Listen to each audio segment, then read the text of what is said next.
Compañeras, estoy muy emocionada por hablar del tema de hoy, que va a ser la ética profesional desde la perspectiva de Martín Baró. Explico rápidamente cómo vamos a manejar los temas. Los dividimos en 3, pero escogimos cada quien los temas más importantes de cada una, o a la que le gustó más o se interesó más, y cada quien dará su opinión y explicará para entender las teorías y adentrarnos más en todo esto, ¿no? Creo que empezaremos con mi compañera Yaret. Ok, buenos días. Pues lo primero que debemos de tomar en cuenta para entender la perspectiva de Martín Baró es conocer cómo él describía a la ética. Y él lo hacía diciendo que esta es un conjunto de principios que definen lo que es bueno y lo que es malo en la vida humana. Además, también describía la ética profesional como aquellas reglas o principios que dictan qué es lo bueno y lo malo dentro de nuestro quehacer de un saber teórico práctico. Martín Baró nos explica que en sí existen 2 conceptos sobre la ética profesional que son bastante extendidos, pero que él consideraba erróneos. Y estos conceptos son la ética, que es un aditamiento postizo, y la concepción de la ética como un conjunto de ideales abstractos y universales. Pero, ¿por qué estos conceptos los consideraba erróneos? Bueno, pues primeramente hablaremos acerca de la ética impuesta. Es vista como una añadiduría de lo que como profesionales tenemos que ejercer públicamente en una sociedad. Martín Baró nos dice que para ser un profesional hay que aprender lo primero de su quehacer y cómo hay que hacerlo bien. Es decir, entonces, que al aprender la teoría acerca de la profesión que estamos por ejercer, no incluimos a la ética, o al menos no en un principio. Esta añadiduría vendría después, cuando estemos por poner en práctica los conocimientos adquiridos. Aquí es donde debemos de considerar cómo es que debemos utilizar nuestra profesión para nuestro beneficio y para el de los demás. Además de que, pues, claro, debemos de actuar profesionalmente. Al ver a la ética como un aditamiento, se supondrían 3 cosas. 1, que cada rama científico-técnico del saber tiene su propia racionalidad. 2, que esa racionalidad es amoral. Y 3, que la ética solo entra en juego en las aplicaciones prácticas de la ciencia. Entonces, ¿a qué se refiere Martín Baró cuando nos dice esto? Bueno, con el primer punto se refiere a que cada profesión tiene sus principios y por lo tanto diferentes formas de aplicar la ética. Cada una de estas tiene unas diferentes perspectivas de cómo las aplica. Entonces, esto nos quiere decir que, por ejemplo, un abogado aplicaría la ética de diferente forma a la que haría un psicólogo o un médico. En segundo lugar, nos dice que la racionalidad del saber científico técnico es amoral. Esto quiere decir que es ajena a los valores, por los que debemos de dejar de lado las referencias humanas de la racionalidad científica. Al saber esto, la racionalidad entra en un campo de subjetividad, donde será el profesional el que tomará las decisiones acerca de cómo deben aplicarse. Ahora, pues la ética idealista, ¿qué es? Esta nos dice que existen una serie de valores absolutos, los cuales se cumplen siempre, en todo lugar y por todos. Pero, bueno, ¿esto es realmente cierto? La ética idealista, podríamos decir que no es cierto, que no se aplica en todos, ya que esta ignora las condiciones sociales que posibilitan o imposibilitan las aplicaciones de los principios. Además de que, pues, nuestra sociedad está en constante cambio. No podemos decir que nuestra sociedad es la misma que la de hace 50 años, 20, ni siquiera la de hace 10. Frente a estas concepciones, Martín de Baró defendió una ética íntimamente vinculada a la psicología y eminentemente práctica, orientada hacia la transformación de la realidad social, en lugar de un aditamiento postizo. La ética era un componente básico de la actividad psicológica, tanto teórica como práctica. Martín Baró nos habla sobre los aspectos sociohistóricos, que él lo define como todos los sucesos que suceden en un tiempo pues concreto, y también del aspecto sociopolítico, que es todo lo que sucede dentro de una sociedad o una cultura. Estos dos aspectos son bastante importantes porque pues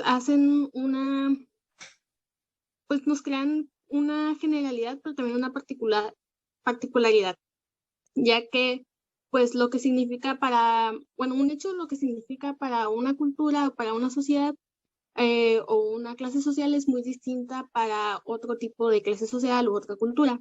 Es por eso que no podemos generalizar qué significa ser un psicólogo, qué es lo que tiene que hacer un psicólogo, porque el ser psicólogo, vuelvo a lo mismo, entra en lo que es el contexto sociocultural y sociopolítico.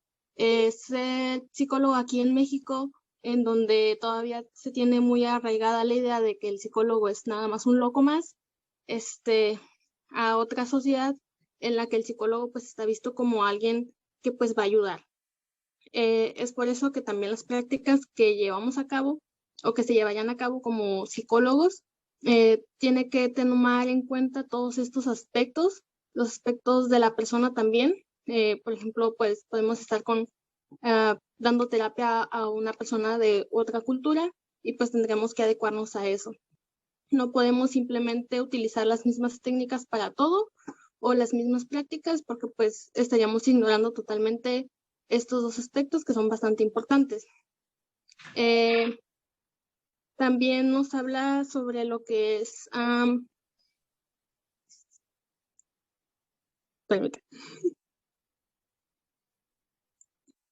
También es muy importante, además de estos aspectos, tener en cuenta o tener pensado para nosotros o qué queremos ser o qué queremos lograr siendo psicólogos, para quienes estamos disponibles, para quienes trabajamos, porque estas preguntas es lo que nos va a guiar, es como un camino. Obviamente la psicología como tal, independientemente de lo que uno piense personalmente, también tiene su propio horizonte, pues ya como, por así decirlo, predefinido. Sin embargo, es importante plantearnos esto, porque con esto mismo podemos llegar a pensar en nuestros fines, pues sí, en lo que queremos lograr con nuestras prácticas. Y esto mismo, lo siento.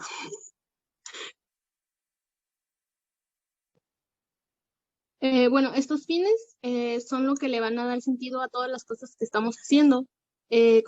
Nosotros como estudiantes, por ejemplo, podemos tener un horizonte no tan positivo, que es cuando nada más estamos estudiando y te preguntan, ¿para qué quieres ser psicólogo? Y pues no sé, yo nada más quiero una carrera, quiero poder tener un estatus o quiero un trabajo en específico. Y está los horizontes, pues cuando te preguntan ¿por qué quieres ser psicólogo? Y tú dices, pues es que quiero ayudar a mejorar a las personas. Esto mismo, pues, le da sentido a lo que estamos haciendo. Todos estamos estudiando, sí, pero algunos están estudiando para una cosa o para ser un tipo de psicólogos y los otros pues están estudiando para ser otro tipo de psicólogos. Por esto, volvemos a lo mismo. Tenemos que tener en cuenta muy bien lo que son los aspectos socioculturales, sociohistóricos y sociopolíticos.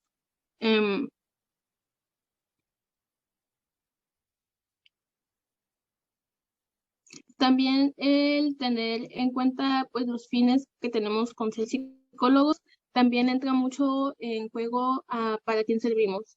Por ejemplo, en el aspecto clínico, un psiquiatra que trabaja, por ejemplo, o que lo derivan a un paciente de algún psicólogo, pues que trabaja en alguna empresa. Obviamente, si el psiquiatra está trabajando o su finalidad es para la empresa, obviamente, por ejemplo, si el paciente llega con depresión, pues nada más lo va a medicar para que siga trabajando, siga produciendo dinero.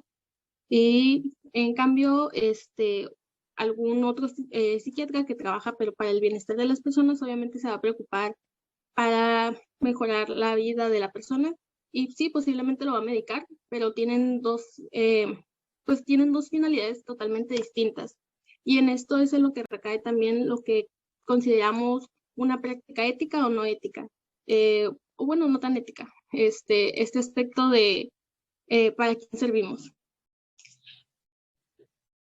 Bueno, yo les voy a comenzar a hablar sobre la psicología individualista y una de las cosas más importantes es que este es uno de los aspectos que más daño han hecho a la actividad psicológica, ya que esta viene de la concepción individualista errónea, donde se arranca, como dice mi compañera anterior, de la ignorancia de la situación socioeconómica y política de la persona con la que se está tratando, ¿no? Martín Baró se basa en lo que dice Deleuze, que dice que la psicología no ha sido capaz de romper una idea o un discurso dominante, lo llama, donde lo que permitiría un aporte científico, sino que ha aportado una ideología al apoyo de un aparato técnico. ¿Y esto a qué se refiere? Es que en realidad el proyecto de la sociedad viene desde lo industrial. Entonces, la vida de las personas se basa en esto. Es esta necesidad que se tiene de seleccionar y de orientar a las personas y a los individuos en un medio laboral, y una necesidad donde también se aplica en lo escolar. Y todo esto solamente se basa en mejorar las condiciones del trabajo y en general para tener un ciudadano a la sociedad, lo cual esto está mal, ¿no? El proceso de la ideologización de la psicología en cuanto al discurso se realiza en dos pasos: la naturalización del medio ambiente y la subordinación del hombre a esta. Entonces, primero necesitamos determinar qué es el medio ambiente para Martín Baró, ¿no? ¿Me pueden parar ahí?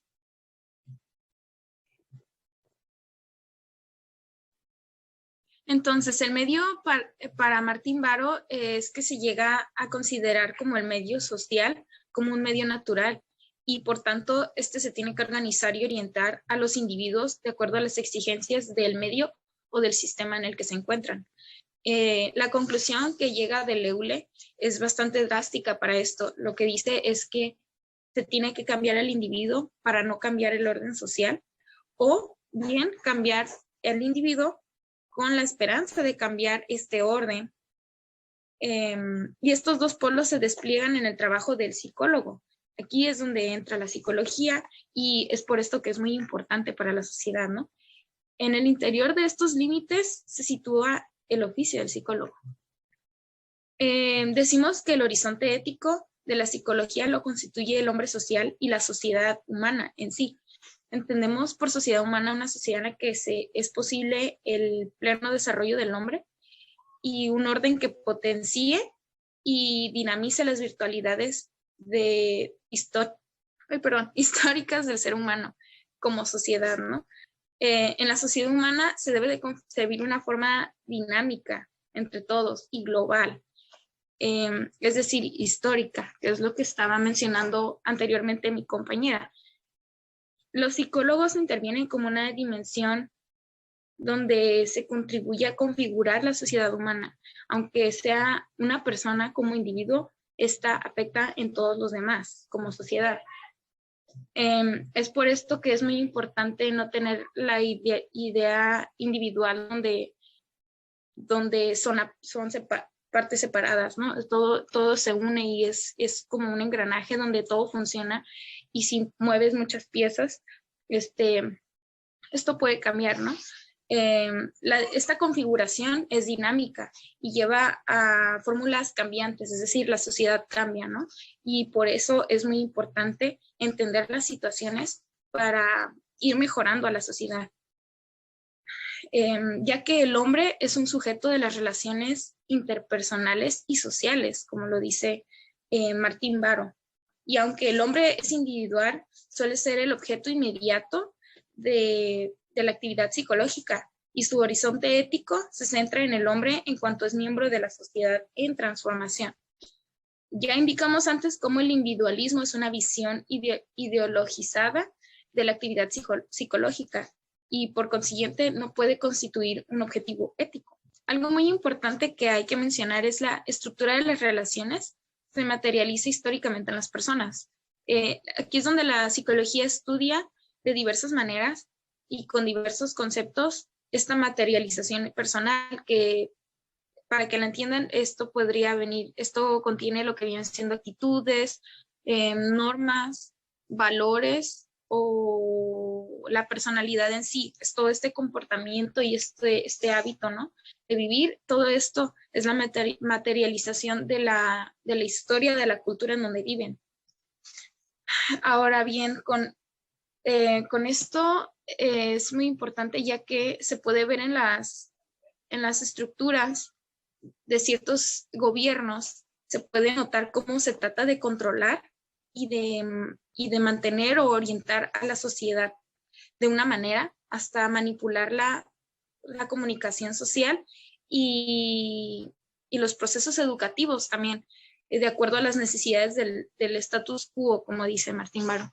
El hecho de configurar esto arrastra sin más un juicio ético negativo.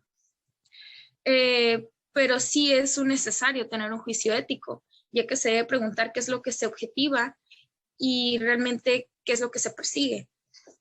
Ahora bien, si lo que busca la sociedad es la integración de los individuos a la sociedad, pues en su ámbito estructural, la pregunta debe apuntar entonces, como dice Martín Baró, es el sentido de la misma sociedad, es decir, a su estructuración social concreta, a cuál es el objetivo al que se quiere llegar, ¿no? ¿Cuál es el bien común de los ciudadanos? O ante todo, ¿cómo sirve la estructura para un beneficio de un grupo privilegiado? Porque esto es lo que se puede ver en los gobiernos, cómo tratan de manipular a la sociedad, y es donde uno tiene que identificar en dónde se encuentra. El horizonte lo constituye, por tanto, el desarrollo integral de todos los grupos, no todos los hombres, de todos los hombres, perdón, y de todo el hombre. Entonces, retomando lo que dice Martín Baró desde un principio, es que es importante que el hombre sea psíquicamente social, ya que lo social en el hombre debe tener hacia la comunidad. Por ello hablamos de un hombre social. Es decir, que su propia dinámica busca aquellas relaciones sociales e interpersonales que benefician primordialmente a la comunidad y que la llevan a un crecimiento de los demás, y no contra o sobre los demás. El comportamiento de cada persona abre o cierra para los demás un aspecto de su entorno humano y por tanto de su posible desarrollo. Por ello también la personalidad de cada ser humano puede colaborar a acelerar o desacelerar los procesos del crecimiento de cada uno, y al igual que puede fortalecer o debilitar las estructuras sociales de donde pertenecen. Es necesario en este sentido que la psicología tenga como uno de sus principios éticos la posibilitación de un aprendizaje humanizador, así es como lo llaman, ¿no? Que es el buscar aquellos tipos de cambio que hagan un real hombre, una sociedad, y haga nuevas historias, que avance la sociedad como cultura y como historia. La psicología hace preocuparse por el cómo y el para qué de este aprendizaje, ¿no? Es por esto que la actividad psicológica debe perseguir la comprensión primero y la eliminación después de todos los mecanismos que a nivel psicológico impiden o bloquean la palabra comunitaria y personal. Y este es el reto de la liberación de la palabra, de la liberación de la persona como sujeto de su propia historia y la liberación de un pueblo. Esto sería todo por lo que fue más importante para mí, y espero que para ustedes también les haya lo haya podido explicar de la manera correcta, al igual que mis compañeras. Muchas gracias.